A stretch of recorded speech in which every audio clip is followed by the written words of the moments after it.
Paul asked, you who say you should not lie, do you lie?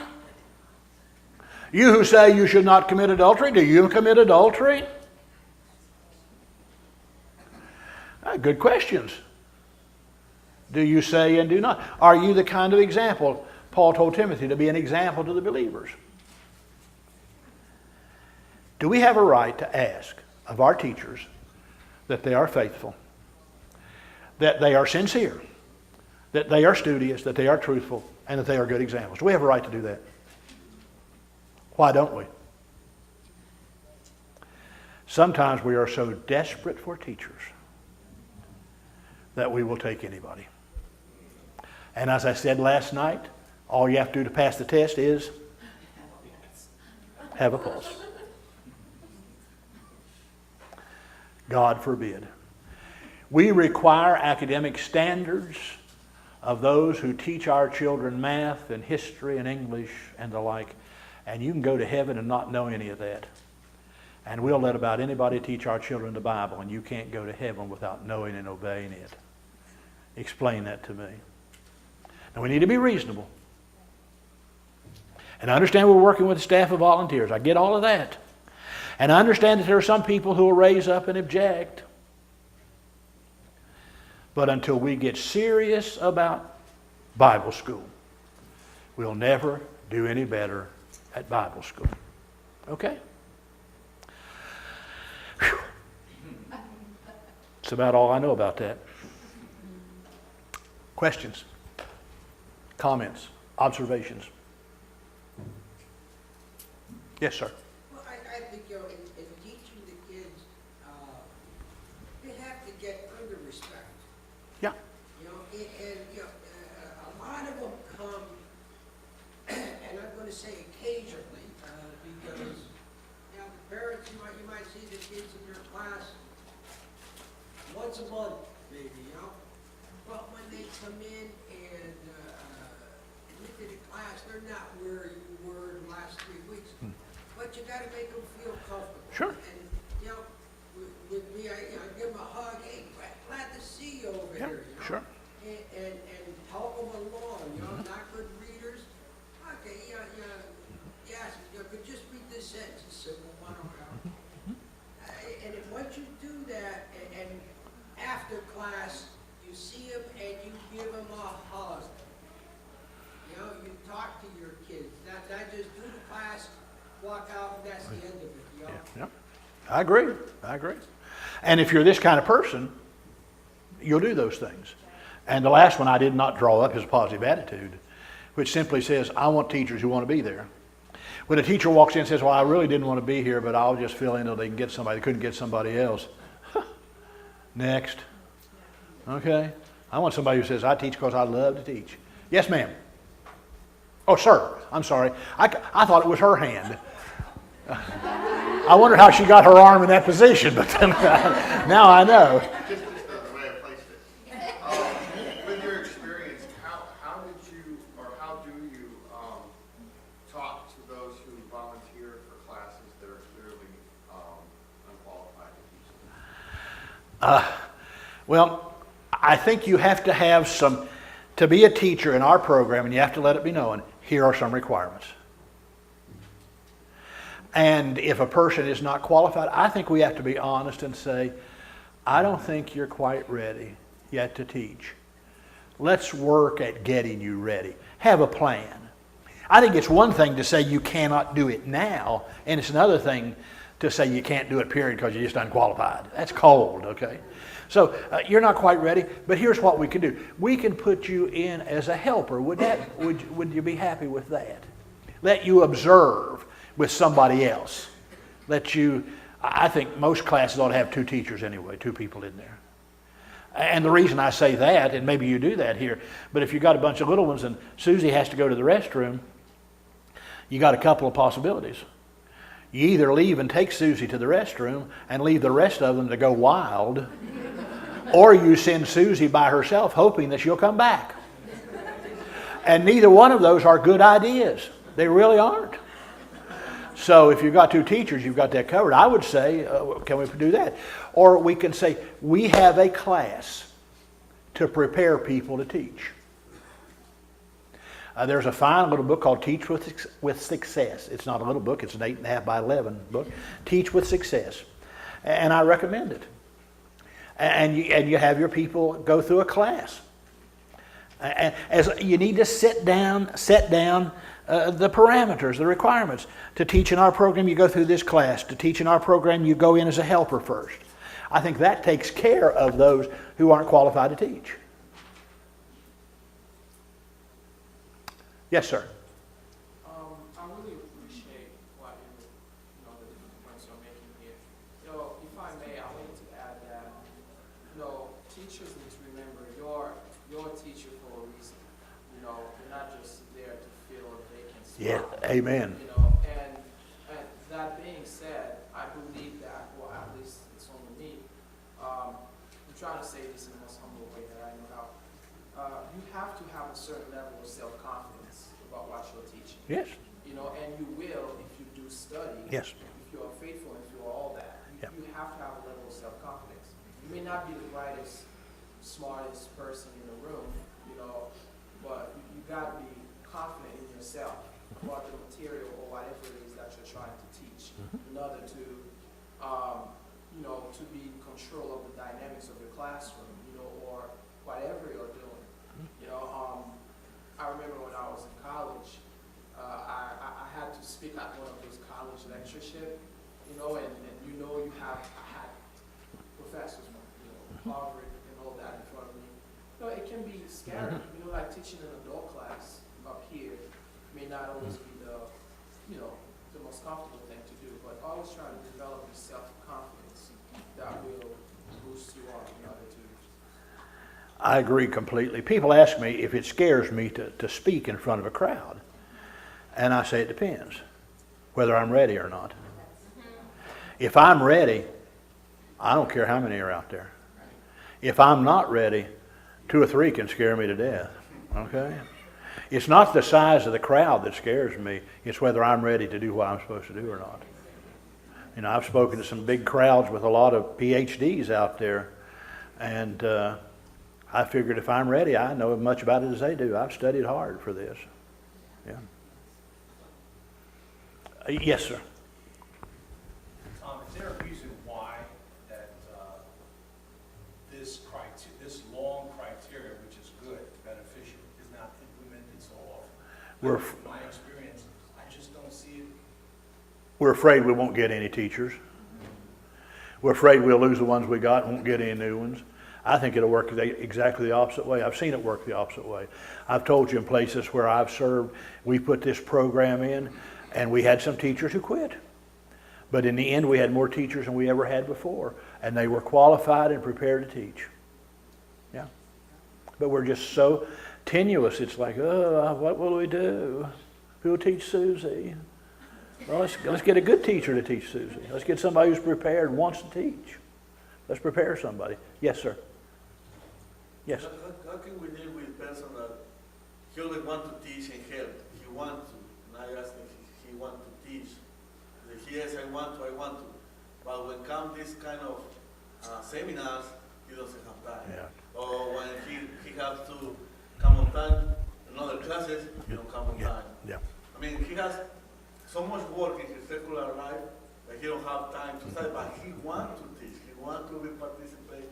How can we get it? It goes back to that question of what's really important to you. I think it's easy to say I want to be a part, and it's another thing to do the work. It really is another thing to make the sacrifice to do it.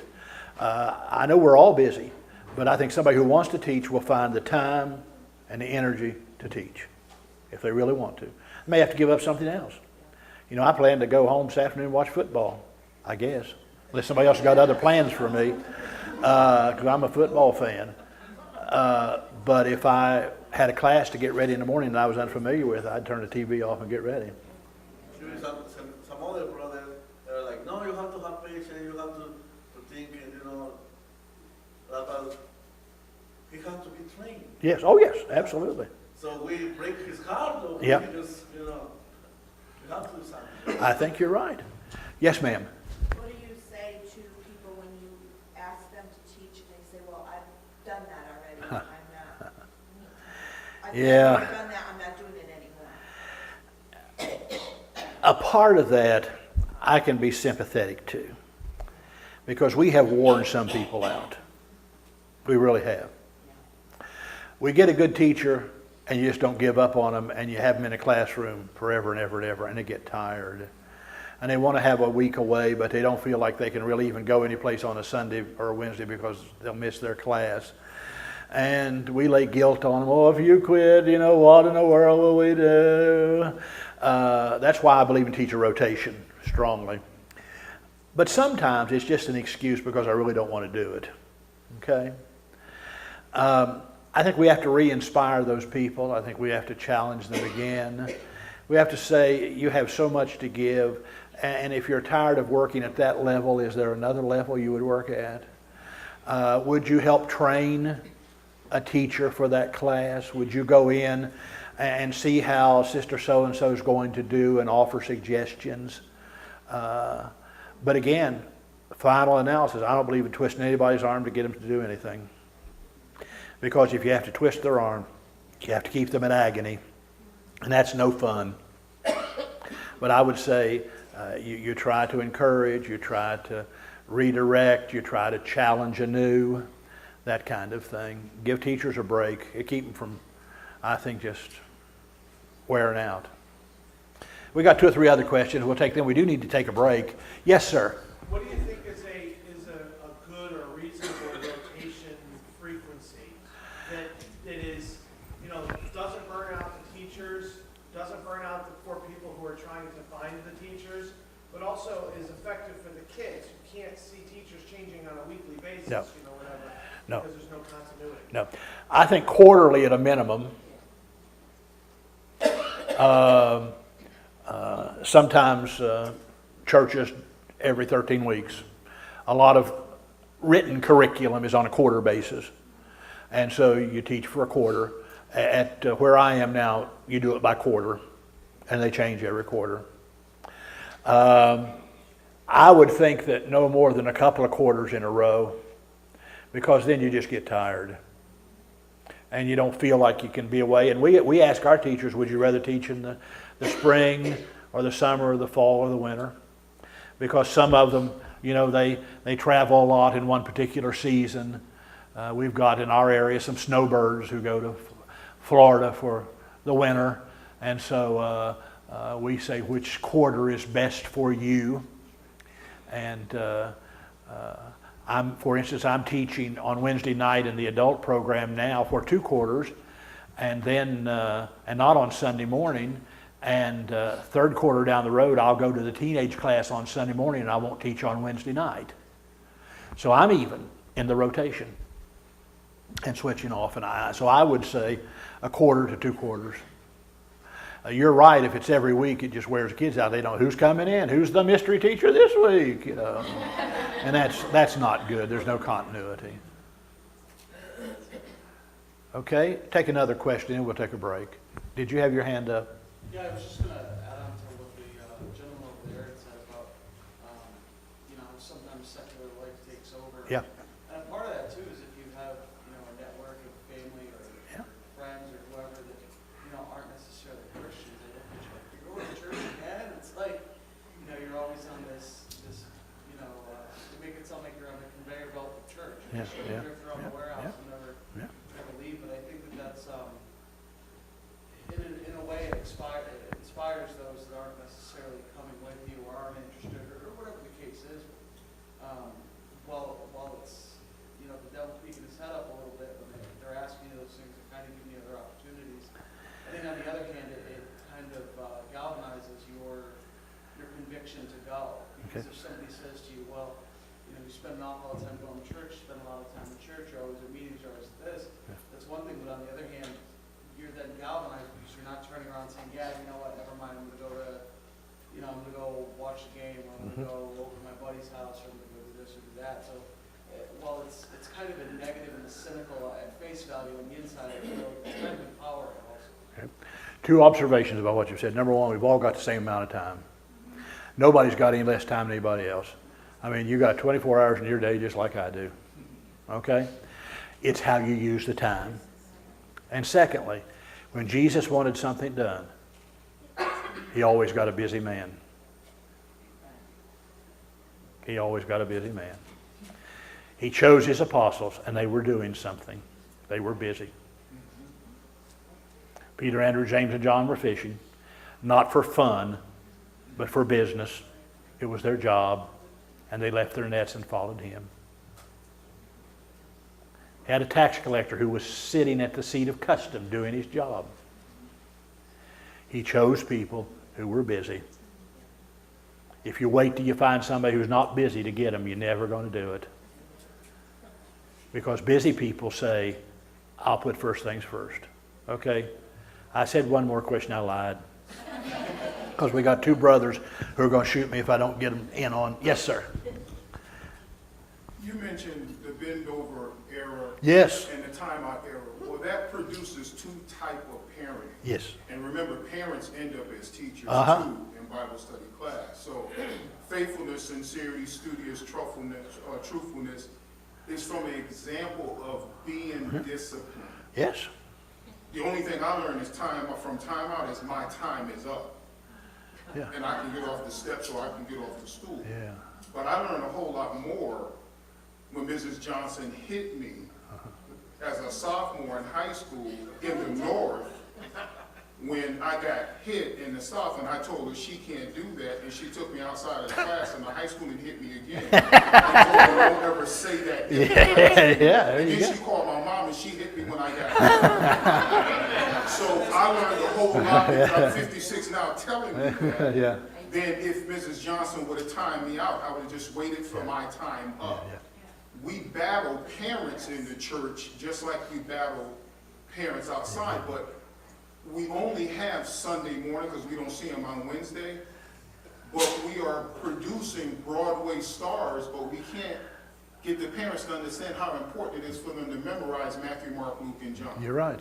You're absolutely right. So our Preach battles on. are greater in the church than it is in the world because we're more concerned on what platform they're going to be on than where they're going to spend eternity. Yep. And then those parents become teachers, and now we got to have a monitoring board over the teachers. Yep. You're right. No disagreement there. Yes, sir. To his comment Yes. back here, people know what's important to you. Yeah. I mean, you can't fool your Yeah. children. Yeah. They'll know what's important to the parents. People know, whether you work with them or whatever, they'll know what's important to you by what you do. Yeah. No question about that. Okay, folks, let's take a break. Mickey's hands are at 20 after 10. I'm going to start again at 10:30, whether you're here or not.